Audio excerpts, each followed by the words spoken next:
रशीद साहब ॿुधाए जो हे वाक़ियो कीअं पेश आयो, छा मामलो इन जो हींअर ताईं पेशरफ़्ती आहे? को जानी दुश्मन वारो मामलो हुयो, को ज़ाती दुश्मनी जे हवाले सां निशानो बणायो वियो, कीअं इन्हनि पुलिस एहलकारनि खे शहीद कयो वियो आहे?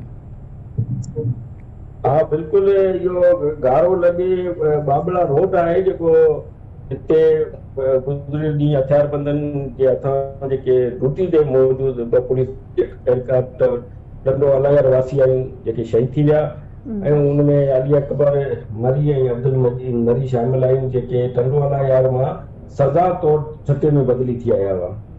ऐं उन खां पोइ पुलिस जी मुसलसल ख़ासि तौर ते SSP साजिद अमीर सदोजो जी जेकी कोशिशनि खां पोइ ऐं उन जी जेकी टेक्निकल टीम आहे उन जंहिंमें SHO साकरो DSP मीरपुर साकरो ऐं फैसल मेमन जेके आहिनि उन्हनि जी मुसलसल टेक्निकल टीम की आहे उन जी कोशिशनि सां हू कातिलनि ताईं पहुता आहिनि। त राति जो देरि सां हिकिड़ो इन्हनि मुबीना मुक़ाबिलो बि ॾेखारियो आहे त उन मुबीना मुक़ाबले में जेको हुजूर बश्के उर्फ रिज़वान जेको कश्मीर जो आहे ऐं उहो फौत थी वियो आहे, उनखे मारे छॾियो अथनि पुलिस मुक़ाबले में। जॾहिं त उन्हनि जी इहा बि आहे त जॾहिं त पुलिस वाक़ई दौरान टिनि मुबीना जवाबदारनि जी सुञाण कई आहे जंहिंमें बंगल खान वलद जंगल खान लुगेरी ऐं सिबी जेको आहे इलाइक़ो बलूचिस्तान जो उनजो ॿुधायो वञनि था।